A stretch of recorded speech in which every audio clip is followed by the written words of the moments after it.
Good day, brothers and sisters. It is Sunday once again. It is the Lord's Day. It is a day and time which we have segregated for our time of worship, for honoring the Lord, worshiping Him, and giving what is due to Him. And that concept of worship wherein we give what is due to the Lord is something that is very important, most especially when we consider the fact that in Romans chapter 1, we discovered that the wrath of God is poured out upon man because they failed to worship God as He is. The book of Romans declares that His invisible attributes are in full display even with creation. And that is why we are without excuse. The Creator, with the design that He has created in the universe, was intended for us to be able to see those invisible attributes, and that through that we might be able to give Him the worship and the honor that is due to Him. And you see, brothers and sisters, in our lives, we have seen the goodness of God, the faithfulness of God, the love of God, the salvation of God, the healing power of God. And if we were to count the many blessings that you and I have received, the many benefits, the many favors, the many gracious deeds that God has done in our lives, I think we should realize that we are eternally indebted to Him. And it is only proper to give honor where honor is due. And God definitely deserves the highest honor. And this is something that you and I will continually be doing for the rest of eternity. When you and I go home to be with the Lord, we will spend our time in worshiping Him and declaring His glory. Now, I'd like to share to you a scene in heaven which we find in Revelation chapter 4, verse 10. It goes, the 24 elders fall down before Him who is seated on the throne and worship Him who lives forever and ever. They cast their crowns before the throne, saying, Worthy are you, our Lord and God, to receive glory and honor and power. For you created all things, and by your will they existed and were created. Indeed, that is one scene in heaven, and that scene will repeat itself over and over again. And friends, we will never get tired of worshiping God, because in heaven, God will continue to reveal Himself in all His majesty and glory. And because of that, we will continually be in awe of Him. We will continually prostrate ourselves before the ground and sing those heavenly songs. What a joyful day and time and situation we will be in when we get to be in heaven. But for now, we're here on earth, and there are 1,001 reasons why we should worship Him. Let's sing some worship songs unto the Lord. I will give thanks to you, my God. I will exalt your holy name forever and ever. Every day I will bless you and extol your glorious name forever and ever.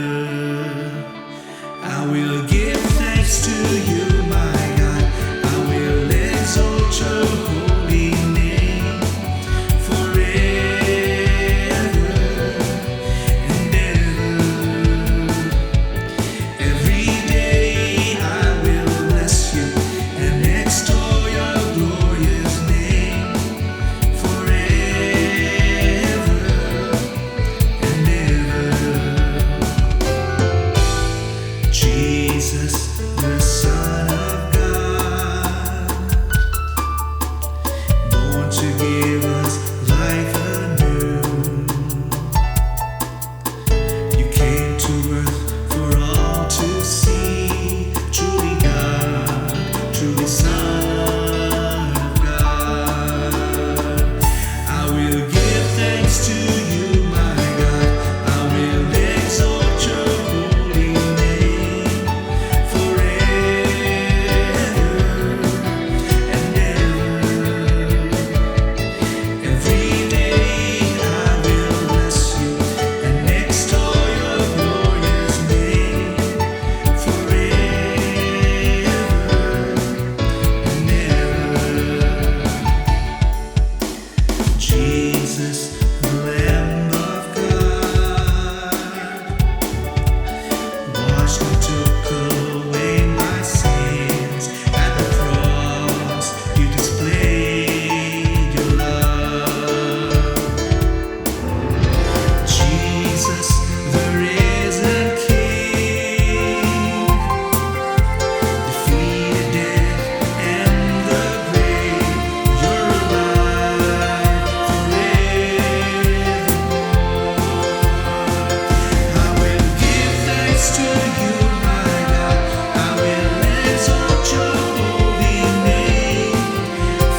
in spirit and in truth. Father, Son, and Holy Ghost, for you alone are worthy, are worthy. As the deer panteth for the water, so as my soul longs after you. I will praise you forever and ever, all of my days, until my last breath. Oh Lord,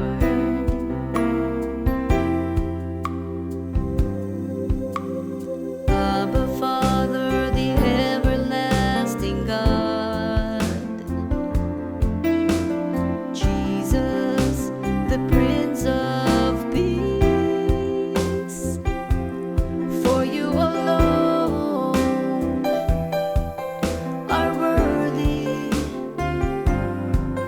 are worthy.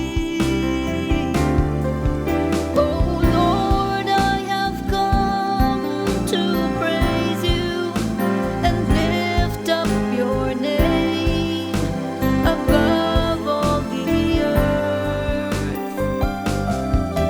I will worship you forever and ever, all of my days, until my last breath. Oh Lord,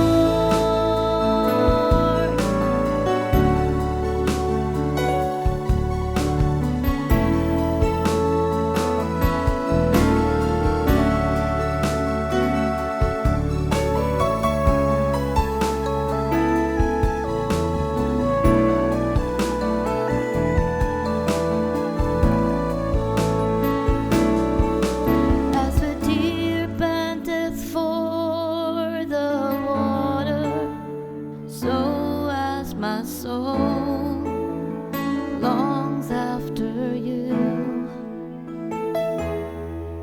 I will praise you forever and ever, all of my days, until my last breath.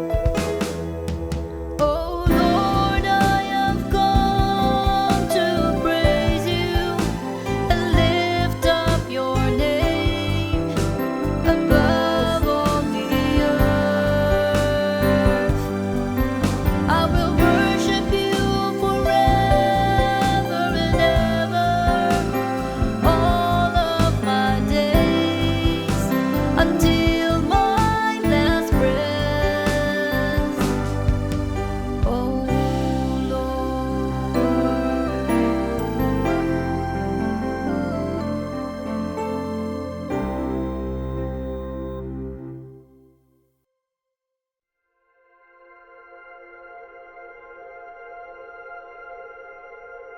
Jesus, my King, you're my everything.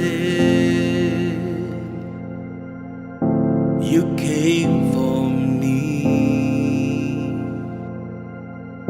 rescued me from sin. You are the Alpha,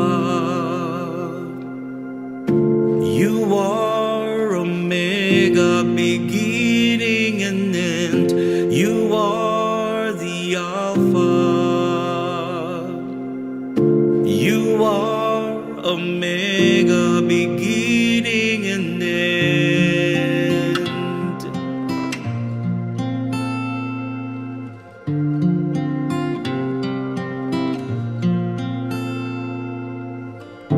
Giver of life, perfect sacrifice,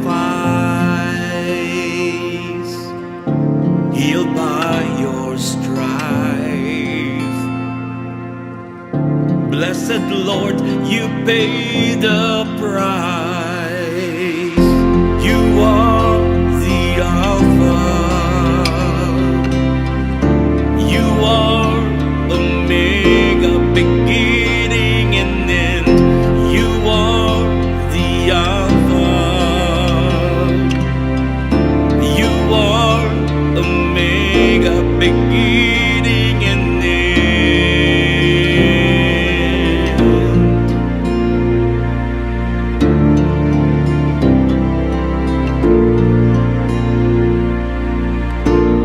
I give you my heart. I give you my soul, a Lamb of God. To you I belong.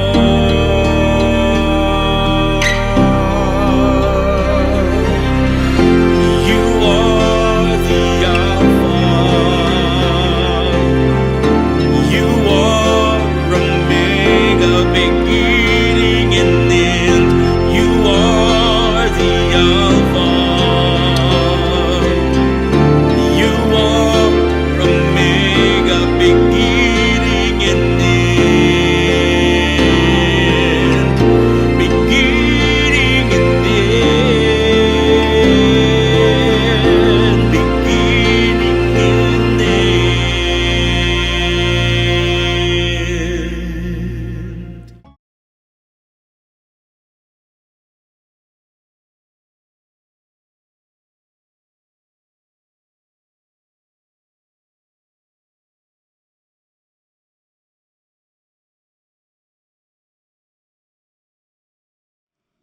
Here are our announcements. We now have two kinds of services. We will still have our virtual services for majority of our members through our Facebook page, Living Word Christian Churches of Cebu International Incorporated, and our website, www.livingword.ph, and our YouTube channel to view our services. We enjoin you to watch the coverage of our service every Sunday at 9 o'clock in the morning. Great news, everyone. We already have 3 weekend services. Every Saturday at 9 a.m. for the Cebuano service, and 2 services on Sundays at 9 a.m. and 4 p.m. for the English services. Good news, brothers and sisters, Enough is Enough is making a comeback in our church right now. And we are selling it again at 275 pesos here in our church. And you can get a copy right now and share it among your friends. We'd also like to thank our partners, our members who have been consistently giving to partner with us in the work of the Lord. We'd like to share our giving channels to those who would like to partner with us in the work of the Lord. You can deposit your love offerings to the following banks. Banco de Oro. Account name is LWCCCII. The account number is 001-000-60800. We also have a BPI account. Account name is Living Word Christian Ministries, Cebu Incorporated. Account number is 1021023481. Finally, we have RCBC. Account name is LWCCCII. Account number is 14520052886. To give via GCash, just follow these simple steps. From your GCash app, click Bank Transfer. In Bank Transfer, click the BDO icon under Select Partner Banks. Enter the amount, enter the name LWCCCII, and account number 001-000-60800, and send the receipt to office@livingword.ph. Then click Send Money. You may also send your love offerings and donations online through our website. Go to www.livingword.ph and click Give, and then a dialog box comes out of it. Kindly click on your giving preferences. Thank you, and God bless.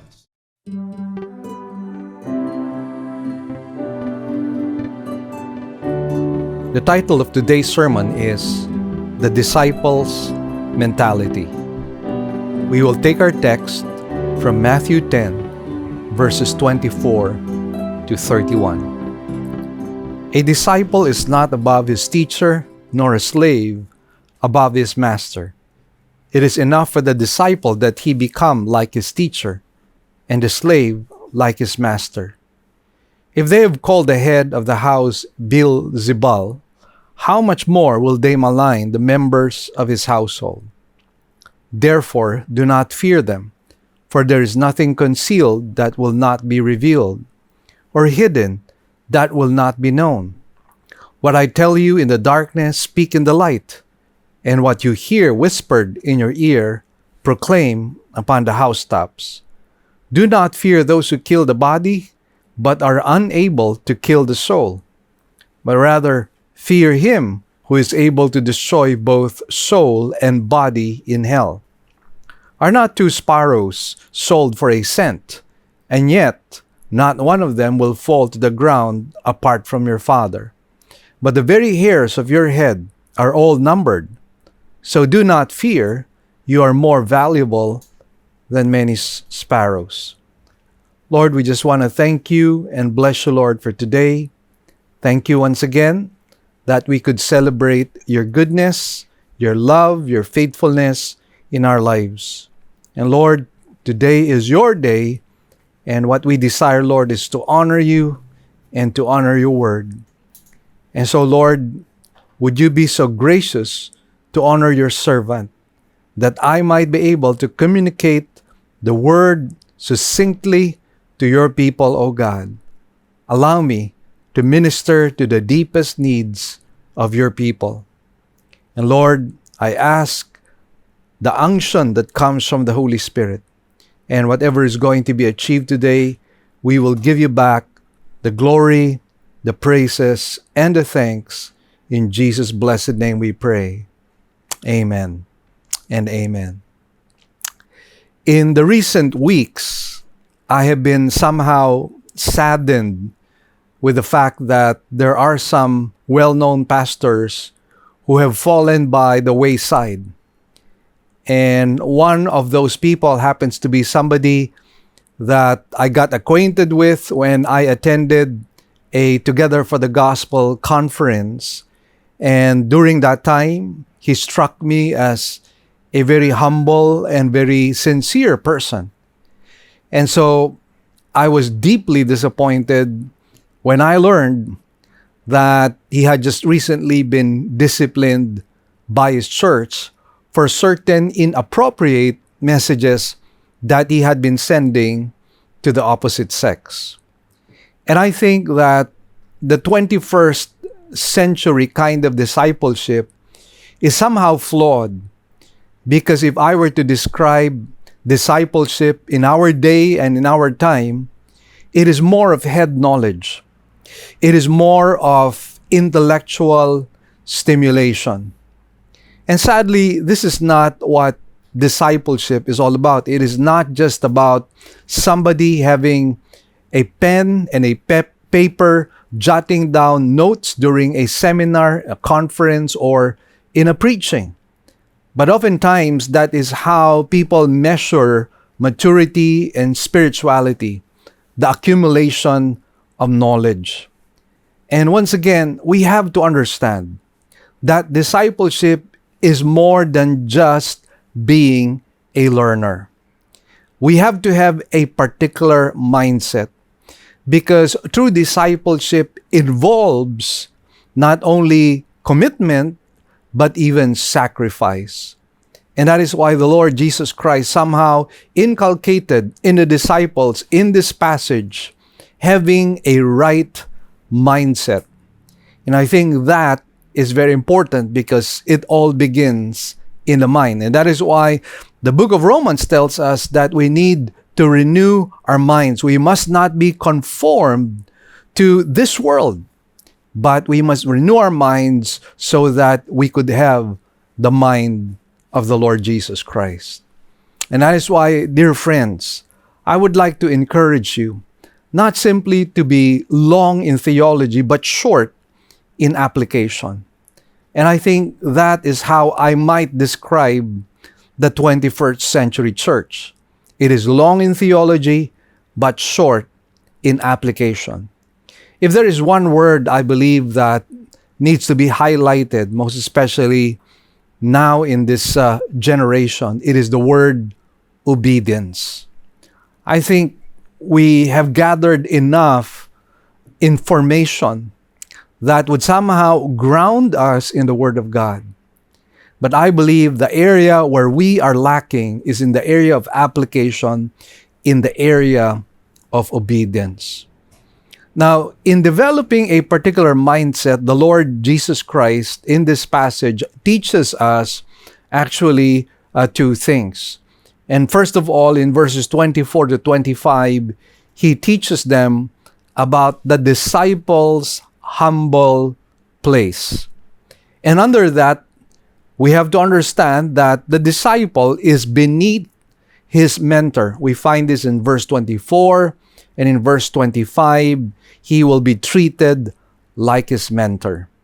Now, in our second major point, we find here the disciples' assurance and call as found in verses 26 to 31. In verse 26, we're going to talk about God's vindication. Verse 27, God's commission. And finally, in verses 28 to 31, we're going to talk about God's admonition. So let's dive into our study and let's talk about the disciples' humble place as found in verses 24 to 25. First of all, we have to understand that the disciple is beneath his mentor. Matthew 10:24 says, "A disciple is not above his teacher, nor a slave above his master." A disciple is beneath his teacher in terms of rank, and the same thing is true likewise in the case of a slave. A slave is beneath his master in terms of rank. We need to know our place before God. Sometimes I think that we have reversed the roles, and we have to understand that God is the master and we are the slave. But oftentimes, in the brand of Christianity that we find, most especially in certain circles, it seems like man has become the master and God has become the slave. And oftentimes we find certain preachers and even certain Christians who somehow declare certain things, expecting God to obey every word that they speak about. And again, this is really something that I find rather bothersome, because after all, we have to understand our place. What is our place? Our place in life, in ministry, and in God's kingdom is that of a slave. What I would like to particularly highlight is that position of ours, the position of a slave. We can only be good disciples if we are consciously aware of our lowly position as slaves of God. Now, why do I say that? Why do I say that it is absolutely necessary for us to understand our place, our being slaves of God? Because if we understand our place, we will then approach God not with hubris, not with pride, not with arrogance, but we will approach God with fear. We will approach God in awe of Him. We will approach God with humility of heart. We will even probably prostrate ourselves, even literally, on the ground, because we realize that God has the highest rank of all. He is the supreme being. He's the creator of the universe. He is God himself. And therefore, know your place. Now, we know that even as a slave, we're treated better than we deserve. But it's not because you and I have merited certain things from God. God has simply been gracious and loving and kind and compassionate to us. So even though he is a king, he has somehow allowed himself to serve us.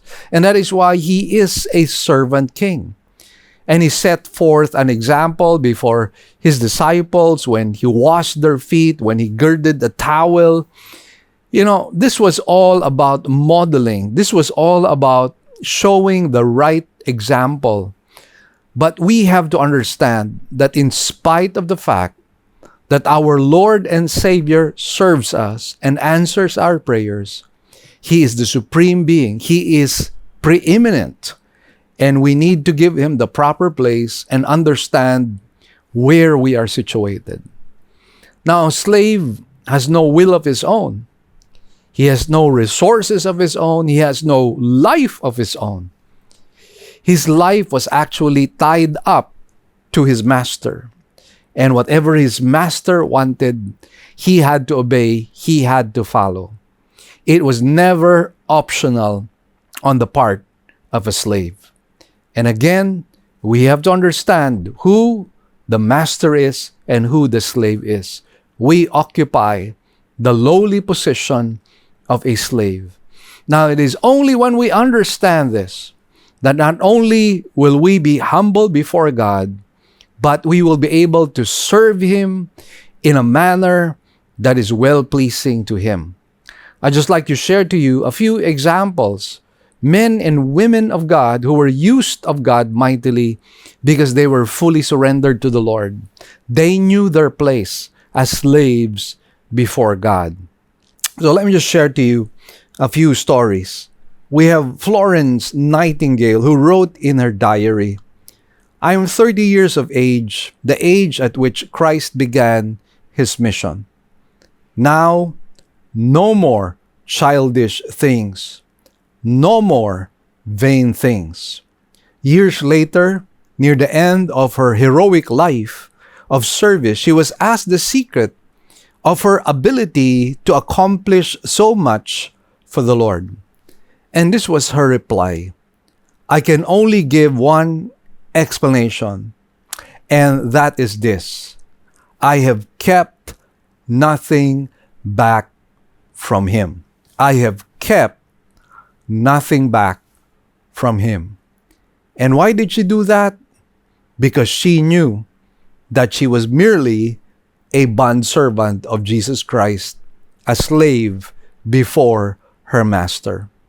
Let me also share to you the story of the famous surgeon Howard A. Kelly, who graduated from medical school, and he wrote in his diary, "Today, I dedicate myself, my time, my capabilities, my ambition, everything to him. Blessed Lord, sanctify me to thy uses. Give me no worldly success which may not lead me nearer to my Savior." Again, Howard Kelly understood his position as a slave. And then we have Jim Elliot, the famous Jim Elliot. Sometime after graduating from college, he wrote in his diary, "God, I pray thee, light these idle sticks of my life that I may burn for thee.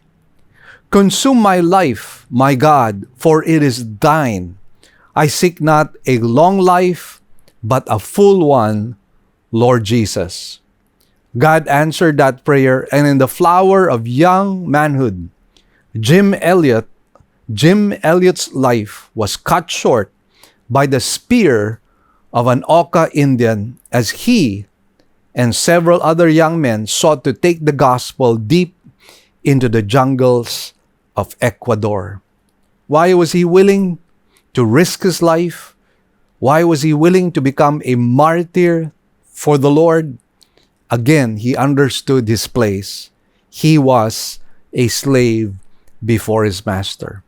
Let's talk about Jonathan Edwards this time, the great preacher and theologian whom God used to bring revival to colonial America. He wrote, "I claim no right to myself, no right to this understanding, this will, these affections that are in me.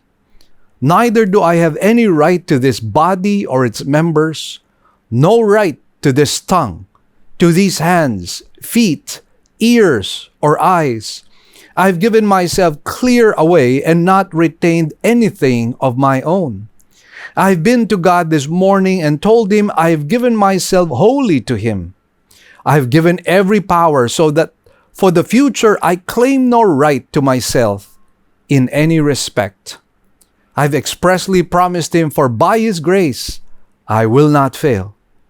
I take him as my whole portion and felicity, looking upon nothing else as any part of my happiness. His rule is the constant rule of my obedience. I will fight with all my might against the world, the flesh, and the devil to the end of my life. I will adhere to the faith of the gospel, however hazardous and difficult the profession and practice of it may be. I pray God for the sake of others to look on this as self-dedication."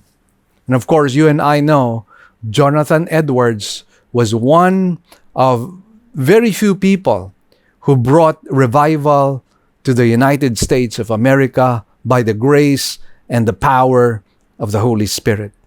And why did that happen? Because he was personally empty but full of God. See, the problem many times with a lot of Christians and even ministers of God nowadays is that they're running on empty. And sometimes they're simply running on the basis of the momentum that was created by God himself. But deep down inside, they have become dry wells. And they have become dry wells because they have missed the point of Christianity. The point of Christianity is that you and I might be conformed to Christ.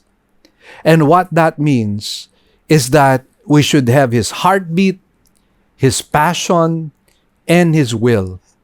As the Lord Jesus Christ said, "My food is to do the will of the Father."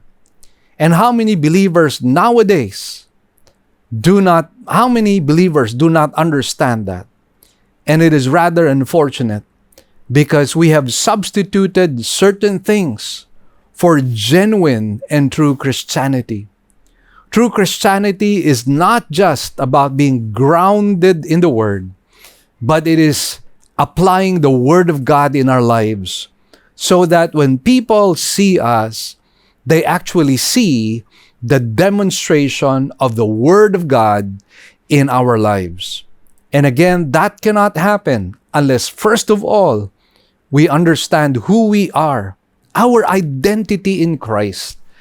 And unfortunately, again, we don't know who we are. Some ministers of God have allowed themselves to become like celebrities, superstars, or even rock stars. And they somehow linger in that kind of atmosphere and they enjoy it, that they become the toast of people's lives. And that is rather unfortunate. We boast only in the Lord. And we only boast in the Lord because, again, He is the Master. He is our Redeemer and our Savior. Only He deserves the glory. And therefore, dear brothers and sisters, know your place in God. A true disciple follows Christ without reservations. Why? Because he understands his place as a slave. Let me ask you this question. Is there anything that you are still holding back from God? Is there an Isaac in your life that you have not yet surrendered to the Lord? Are there idols in your heart that you have not yet burned before the presence of God, before His altar? Friends, God is calling for commitment and sacrifice. And we have got to change our mindset. I believe that one of the things that we need to change is our own belief system. Now, when I say belief system, I do not mean that we change what the scriptures are telling us. But what I'm saying with belief system is how we interpret scripture. And the way we interpret scripture oftentimes is quite selective. The way we interpret scripture at times is according to our own lens. And that is why sometimes we think God is the servant, He is the slave, and we happen to be the master. Because we are looking at scriptures based on preconceived beliefs and preconceived opinions and perspectives which are totally unbiblical. So friends, that has to change. Renew your mind. Let the Word of God saturate your mind and heart, that you might be grounded, and not only grounded, but that you might have wisdom applying obedience to the knowledge that you have learned. Now, in our second subpoint, we have to understand that as disciples, we are treated like our mentor. In verse 25, it says, "It is enough for the disciple that he become like his teacher, and the slave like his master. If they have called the head of the house Beelzebul, how much more will they malign the members of his household?" So what does this teach us? It teaches us that the teacher will be more honored than his disciple. The master will be more honored than his slave. So it is enough for the disciple and the slave to be treated like his master, like his mentor, like his teacher. The slave and the disciple would be considered fortunate to be treated like the master and the teacher. So again, understanding our place, not only as a slave, but understanding our place that we can never be treated better than our master. We can never be treated better than our mentor and our discipler. This is something that we have to understand. Again, it's understanding our place.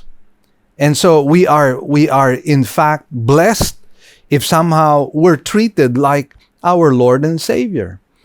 And I recall the story of Matthew Koch, a dear friend of mine, a Malaysian who now lives in Singapore, and he now belongs to Covenant Evangelical Free Church. He's a good friend because he was somebody who brought a lot of seminars to us. He brought Dr. Grant Osborne to our place. And one time we were chit-chatting, and he shared to me that the owner of Shangri-La Hotels, who happens to be a Malaysian, I don't know if he is still the owner, but anyway, originally the owner was a Malaysian, and Matthew Koch told me that the owner of Shangri-La Hotels would eat together with his maids.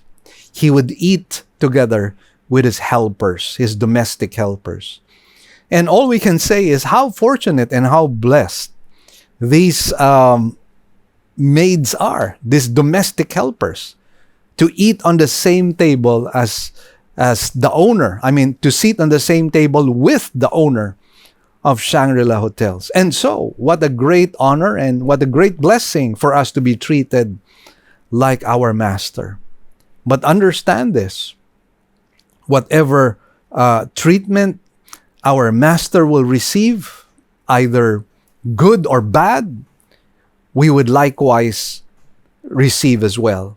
And that is why here in this particular passage, it is one lesson we can get is that it is foolish for the slave to expect to be treated better than the master. And second, if the master is hated and not treated well, the slave cannot expect to fare better than the master. In fact, the slave should expect worse treatment, and that is why we have that phrase, how much more? Now, you and I know the Lord Jesus Christ lived a perfect life. He was good, He was compassionate, He was sinless, and all He did was out of compassion, out of love. He healed the sick, He restored the sight of the blind, He made the lame walk, He made the dumb to speak and the deaf to hear, He resurrected people back to life.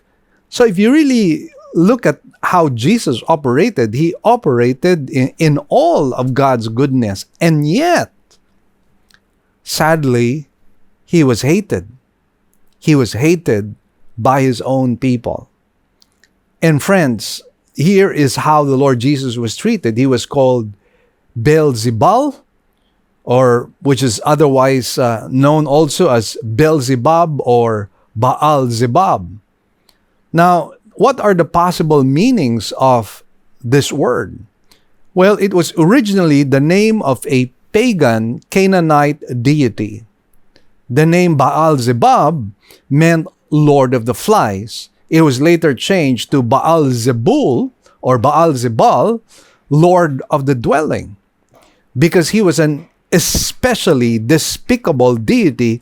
His name had long been used by Jews as the epithet for Satan. The other meanings would be Lord of Dung and Lord of Heights. So think about this long and hard. Even with all the good things that our Lord, Savior, and Master had done, He was still called Satan. And if He was treated in that manner, should we expect to be treated like kings? Should we expect that the red carpet would be rolled up for us? Should we expect that, people will be good to us and that we will never be persecuted, we will never be hated, nobody will antagonize us? Do we see ourselves in that way? Again, know your place. If they treated Jesus Christ in a manner that was not only unbecoming, but even blasphemous, let us not expect to fare better than our Lord, Savior, and Master. So again, the point is, if He was called Satan, we should expect far worse treatment. Now, in the previous verses that we studied, we find here some of the things that we are to expect, how we are to be treated by the world, how we are to be treated by government, by the religious institution, by our friends, by our family, by the world in general. And so we were given a survey of that in the previous sermons, and I just like to review some of them. In verse 17, it states that, "For they will hand you over to the courts and scourge you in their synagogues." The implication is that if you are brought to the court, you are a suspected criminal. To be scourged means that you are to be branded as a heretic. Verse 18 states that you will even be brought before governors and kings for my sake. The implication is that you will even be suspected as an enemy of the state. And then in verse 21, it states that brother will betray brother to death, and a father his child, and children will rise up against parents and cause them to be put to death. The implication is that we are considered a disgrace to our family, considered an outcast. I think I mentioned in our previous sermon that in the case of some converts to Christianity, after they had converted from their own religions, some of them, some of their families would actually conduct a funeral service, signifying that insofar as the parents are concerned, insofar as the brothers are concerned, that one who converted Christianity, that member of the family converted to Christianity, is already dead. He is dead in their own eyes. And this has happened many times over. Now, in verse 22, it states, "You will be hated by all because of my name." The implication is that you are going to be considered pariah by society, an outcast. And then in verse 23, it states, "But whenever they persecute you in one city, flee to the next." The implication here is that you will be considered a fugitive. So here is how we are to expect to be treated. And of course, I made mention of the fact that in a democracy, we hardly feel all these expectations that Jesus spoke about. And yet, I find it rather ironical that we have not taken advantage of the freedom that God has given to us to be able to proclaim the gospel. And in this particular passage, we will be told to soldier on, to continue to plod on. And that is why let me encourage you. Please proclaim the gospel in this environment of freedom, because we don't know how long we can enjoy this freedom. The world is beginning to live and be engulfed in great darkness. And I tell you, a time might come, the democracy that we once knew might no longer be the democracy that we will see tomorrow. And in that kind of a democracy, it will probably be a mockery of the freedoms that you and I now enjoy. And we will lose all of that. And there will be great restrictions, great prohibitions. And before you know it, friends, the door might be closing in on us. And so use that freedom that God has given to you. Now let's talk about the disciples' assurance and call in verses 26 to 31. Let's talk about God's vindication in verse 26. It says, "Therefore, do not fear them, for there is nothing concealed that will not be revealed, or hidden that will not be known." So again, the fear has to be placed within its settings and the context which comes from the preceding verses of Scripture, which I just recently expounded to you or reviewed before you. So the fear here is being misjudged as a heretic, as a criminal, an enemy of the state, a fugitive or pariah of society. So that is the kind of fear that Jesus is talking about here. And he is saying that when judgment day comes, the truth will reveal us as true prophets, as true patriots, and true heroes. Yes, the world will see us differently. They will see us even as people who live in darkness. They will see us as people who are ignorant. They will see us as people who are heretics or even as criminals. But friends, when judgment day comes, the truth will come out and we will be shown for who we really are. And hopefully, what is revealed in the last day is that we have been faithful to God, obedient to God, knowing our proper place as servants and slaves of God, knowing our proper place as disciples, and having finished the course, having finished the good fight of faith. I pray that at that time, our lights would be shining brightly because of the life that we have lived. Let me share to you the story of a man who brought forward a strong argument against the Bible. And this man declared, and I'd like you to listen, he said, "I am 70 years of age and have never seen such a place as hell. After all that has been said about it." Interesting, his little grandson of 7 years old was more perceptive. And he said, the 7-year-old grandson said, "Granddaddy, have you ever been dead yet? Have you ever been dead yet?" In other words, have you been dead to know whether there's a heaven or a hell? So this kid had greater perception than his own grandfather. And friends, let me tell you this, The world might misjudge us. The world might say all kinds of things, insults, criticisms against us. But as I mentioned to you, the assurance that God gives to us is that the truth will come out. And if you have lived a good life, a life of obedience, a life of humility, it will be revealed in the last day during judgment time. Because there is nothing hidden that shall not be revealed. Now let's talk about God's commission in verse 27. It says here, "What I tell you in the darkness, speak in the light.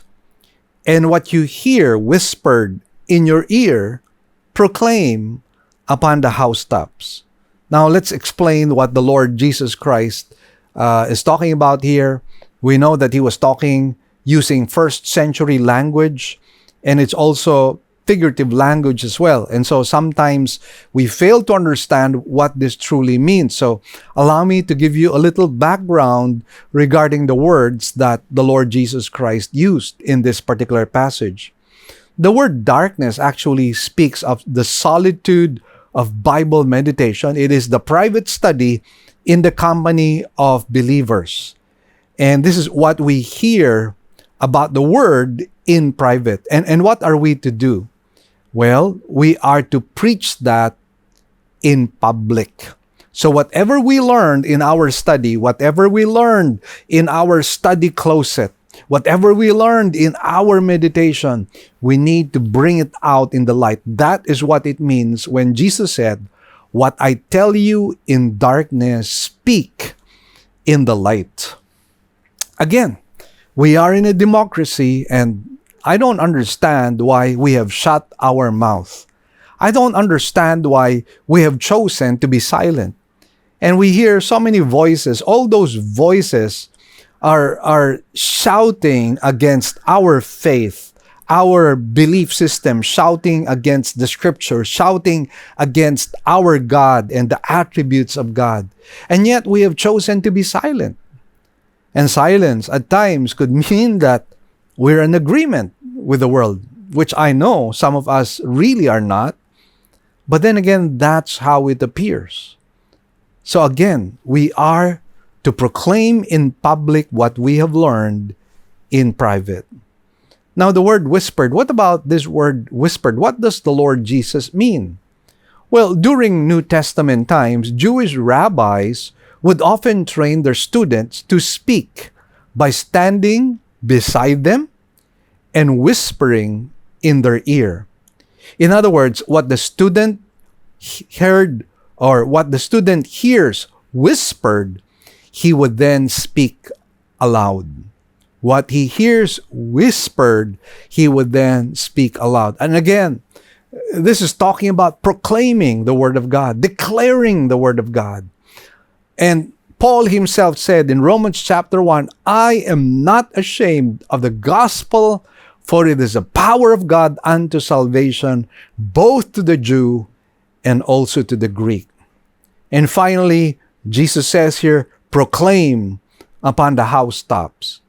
Now, in Jesus' day, a person shouting from the housetops could be heard from a great distance.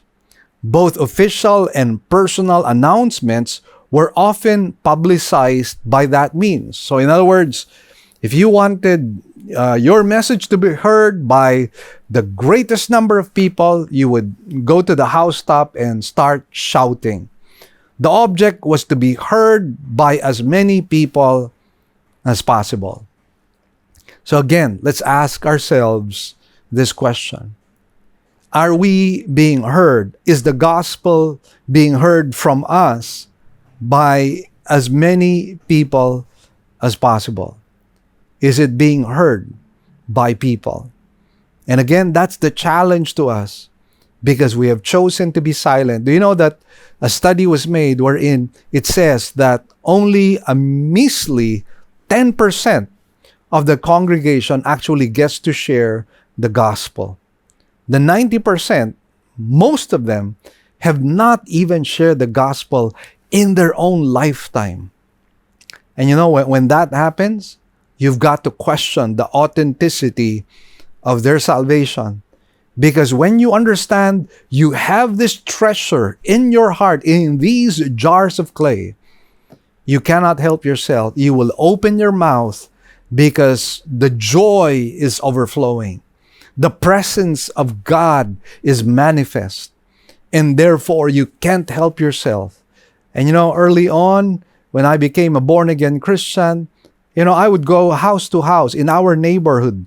And I would ring the bell in the gates of our neighbors, knock on their doors, and I would invite them all to join me in Bible study. So friends, let's ask ourselves that question. Now let's read on. Let's talk about God's admonition in verses 28 to 31. It says in verse 28, "Do not fear those who kill the body, but are unable to kill the soul. But rather fear him who is able to destroy both soul and body in hell." So, the fear in the previous passage had to do with the fear of being labeled as a criminal, labeled as a heretic, or as a fugitive or pariah. In this case, the fear is the fear of death. And people can kill our bodies, but remember this, they cannot touch our souls. Even the bodies that they will destroy will one day be resurrected. Remember what the Lord Jesus Christ said, "Because I live, so shall you live also."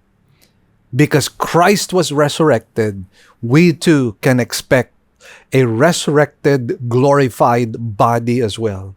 So we are not even to fear death. We are not even to fear if there are some people who will cause us or kill us and we become martyrs. We are not to be afraid of that.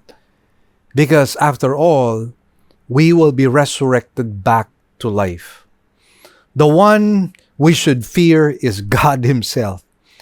Because not only can He destroy the body, but He can send the soul to hell. He can destroy both body and soul. Let me share to you the example of Hugh Latimer, who had to pay the stiff price of his own life because he was faithful in preaching the gospel. So let me share his story. When Hugh Latimer was preaching one day in the presence of King Henry VIII, he reports that he said to himself, "Latimer, Latimer, remember that the king is here. Be careful what you say." Then he also said to himself, "Latimer, Latimer, remember that the King of Kings is here. Be careful what you do not say." Again, be careful what you do not say. For such unflinching faithfulness, Latimer was eventually burned at the stake. But he feared failing God more than he feared offending men. Over a period of some 300 years of terrible persecution, 10 generations of Christians dug nearly 600 miles of catacombs beneath and around the city of Rome. Archaeologists estimate that perhaps a total of 4 million bodies were buried there. 4 million bodies. Can you imagine that? Millions of Christians had paid the price of following Christ with their own lives. And they willingly surrendered their bodies. They willingly surrendered their lives for the sake of the gospel, for the sake of their Savior. And so, friends, our other brothers and sisters have suffered a lot. The book of Hebrews says we have a great cloud of witnesses who have gone ahead of us. And they have shown us through their examples, through their lives, through their sacrifices and commitments, how it is to live as a disciple. And friends, we are not only to admire their example, but we are to emulate it. Live a life of sacrifice. Live a life of full surrender. Live a life that does not hold back anything from the Lord, because our other brothers and sisters gave it all. And we, in this 21st century, were holding back a lot of things from our Lord, who died and purchased our souls from hell. Now, another story goes, from among the finest athletes in the Roman Empire, Nero selected a group that was called the Emperor's Wrestlers. Their motto was, "We, the wrestlers, wrestle for thee, O Emperor, to win for thee the victory, and from thee the victor's crown." So their lives were dedicated to the Emperor of Rome.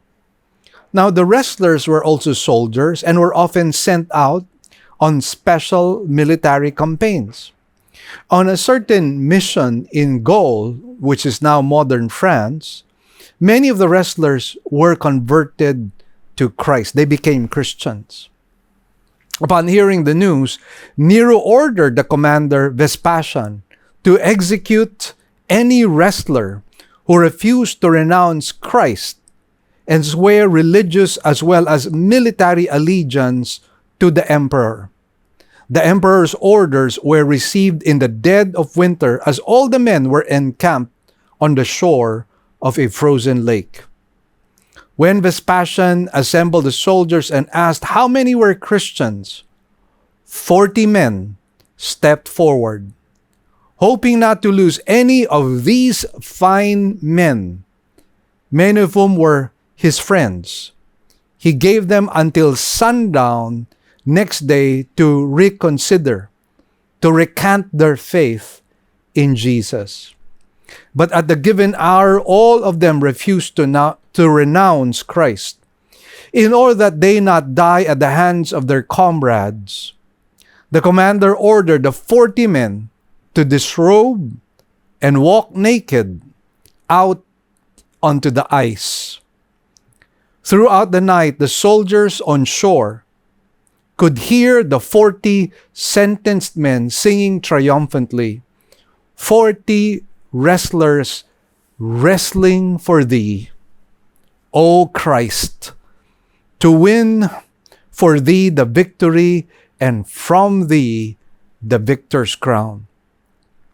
The singing grew fainter as morning neared, and at dawn a lone figure walked back and approached the fire. He confessed that his faith was not strong enough to face death. When Vespasian then heard the faint strains of the remaining 39, he heard this: 39 wrestlers wrestling for thee, O Christ. You know what happened? Vespasian was so moved that he threw off his armor and clothes and marched out to join the others, shouting as he went, 40 wrestlers wrestling for thee, O Christ, to win for thee the victory, and from thee the victor's crown.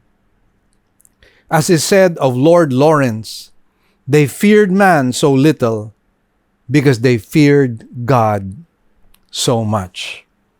So again, friends, do not fear the one who can kill your body. Rather, fear the one who can kill both your body and your soul.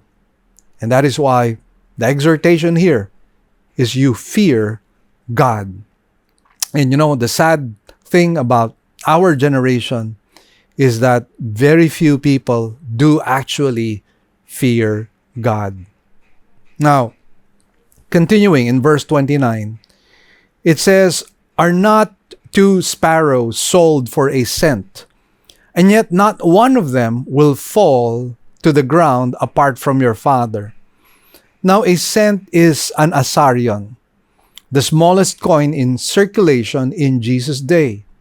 It was worth 1/16 of a denarius, which is the average daily wage for a laborer.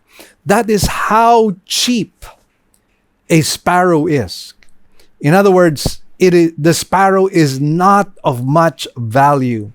So the sparrow is considered common and valueless. Roasted sparrows are often served as cheap finger food. You know, it's like probably our own fish balls that we normally buy from street vendors. It is a type of appetizer. If a person bought 4, he would get 1 for free. So that was how cheap it was and how valueless it was considered.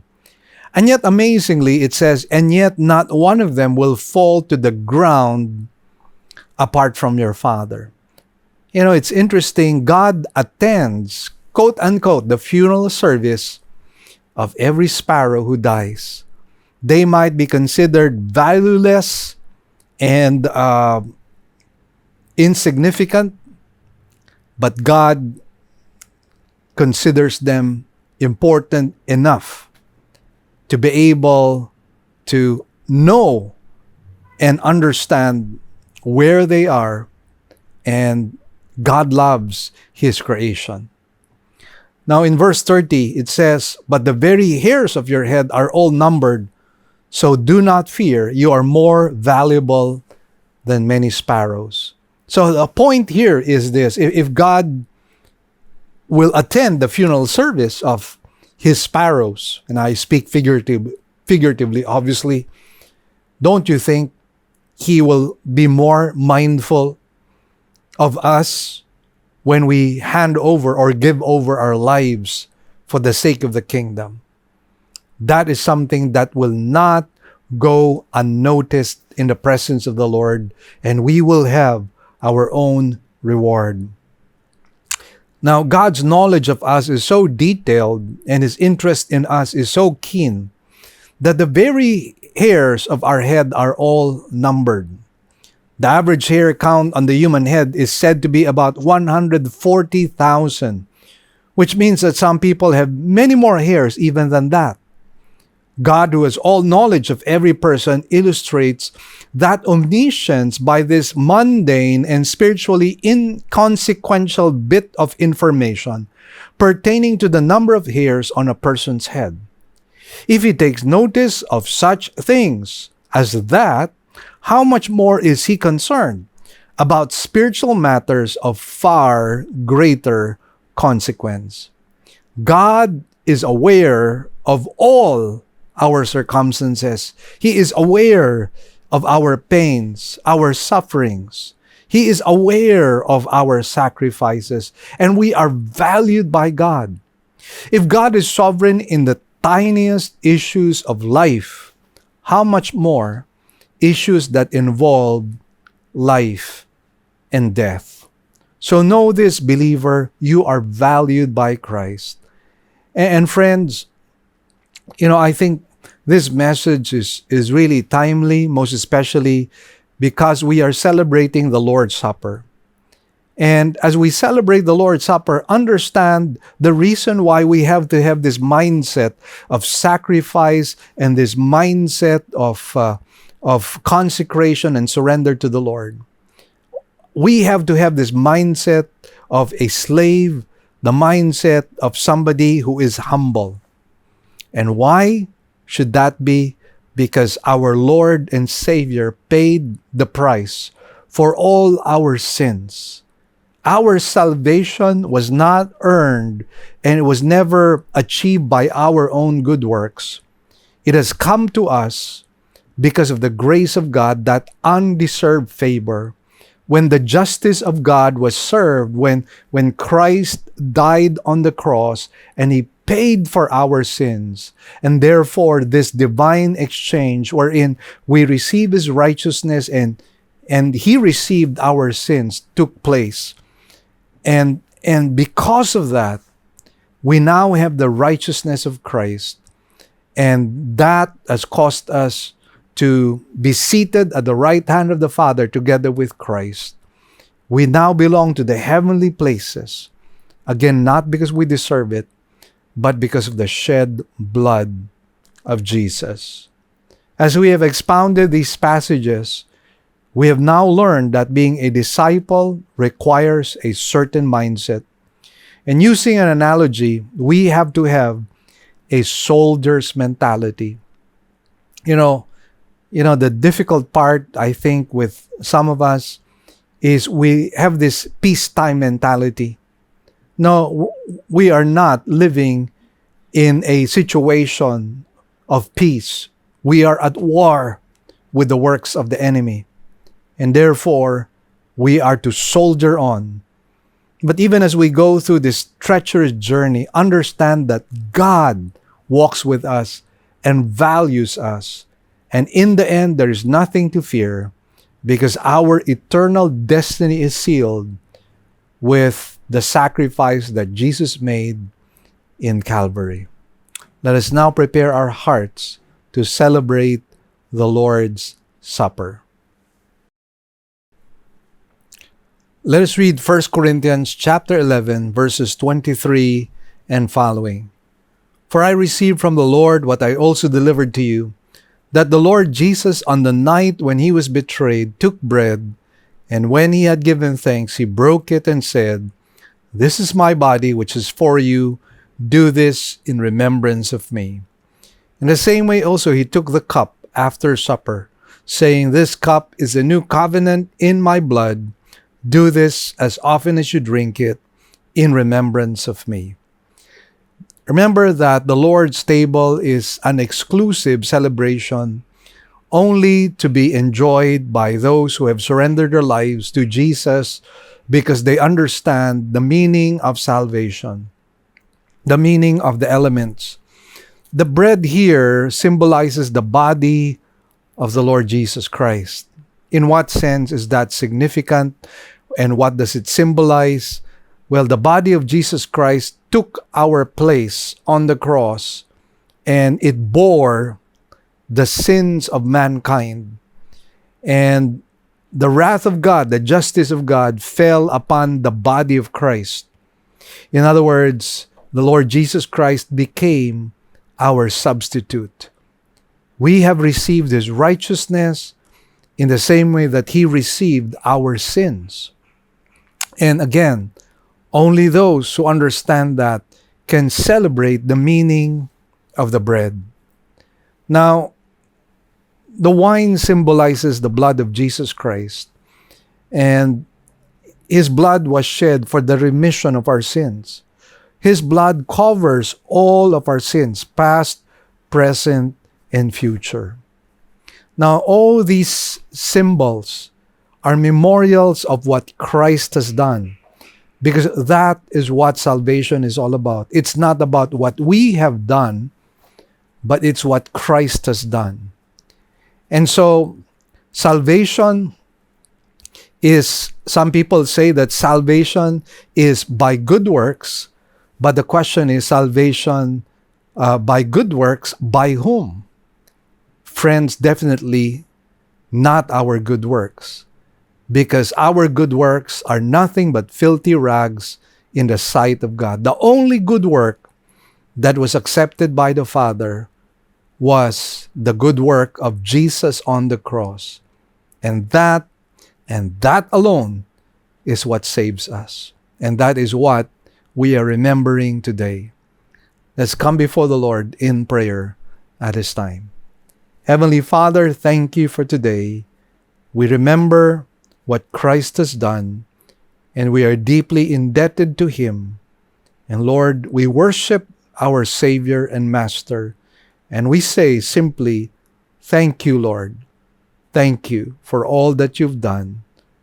We can never ever repay, Lord, your sacrifice at the cross, and we are thankful that by grace we have been saved. Our names are written in the book of life, not by our works, but Lord, by the work of Jesus Christ. Thank you, Lord. In Jesus' name we pray. Amen. Let us partake of the bread. First of all,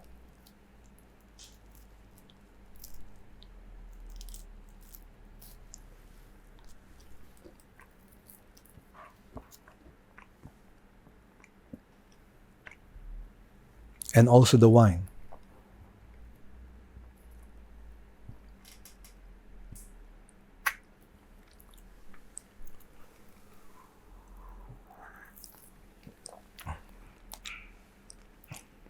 Thank you, Jesus.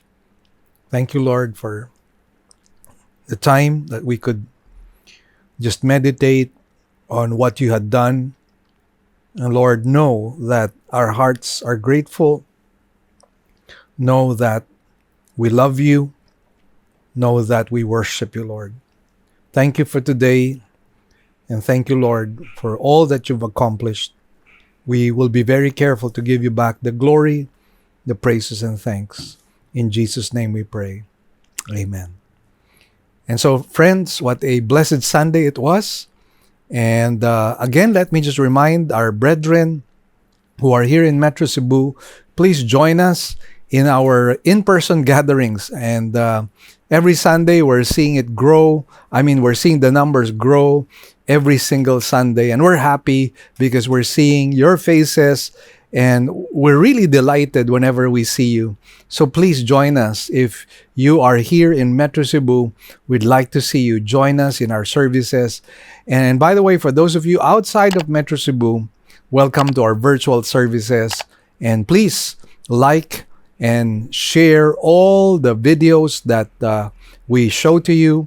And kindly subscribe likewise to our Facebook page and our YouTube channel. Spread the word to as many people as possible. God bless you all.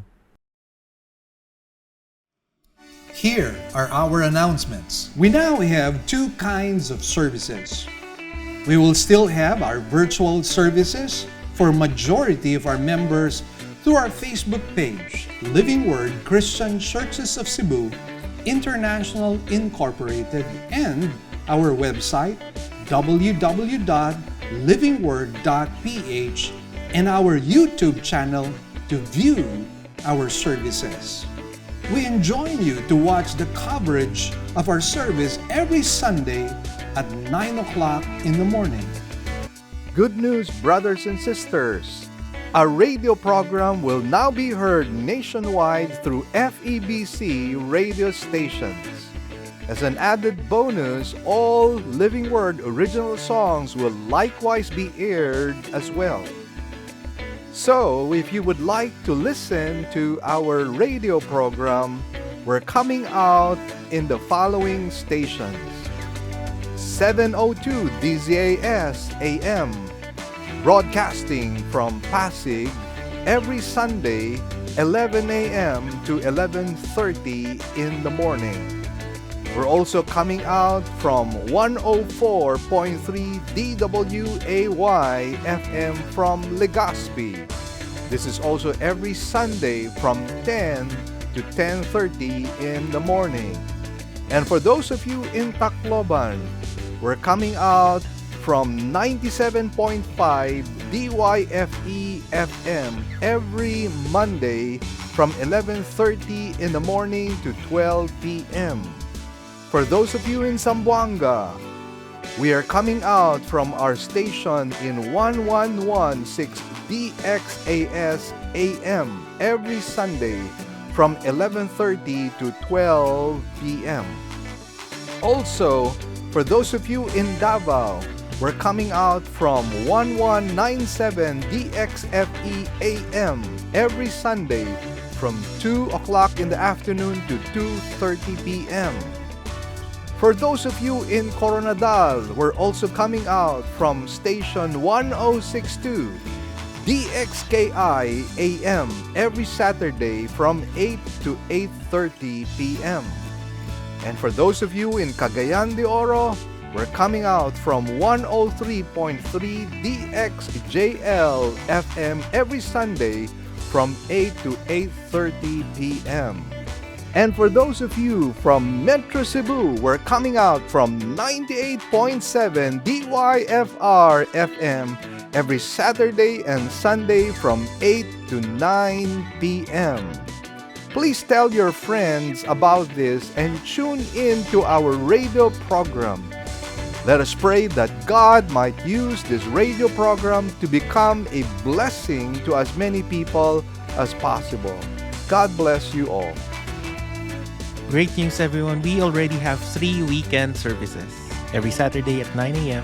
for the Cebuano service and 2 services on Sundays at 9 a.m. and 4 p.m. for the English services. We'd also like to thank our partners, our members who have been consistently giving to partner with us in the work of the Lord. We'd like to share our giving channels to those who would like to partner with us in the work of the Lord. You can deposit your love offerings to the following banks. Banco de Oro. Account name is LWCCCII. The account number is 001-000-60800. We also have a BPI account. Account name is Living Word Christian Ministries, Cebu Incorporated. Account number is 1021023481. Finally, we have RCBC. Account name is LWCCCII. Account number is 14520052886. To give via GCash, just follow these simple steps. From your GCash app, click Bank Transfer. In Bank Transfer, click the BDO icon under Select Partner Banks. Enter the amount, enter the name LWCCCII and account number 001-000-60800 and send the receipt to office@livingword.ph. Then click Send Money. You may also send your love offerings and donations online through our website. Go to www.livingword.ph and click Give, and then a dialog box comes out of it. Kindly click on your giving preferences. Thank you, and God bless.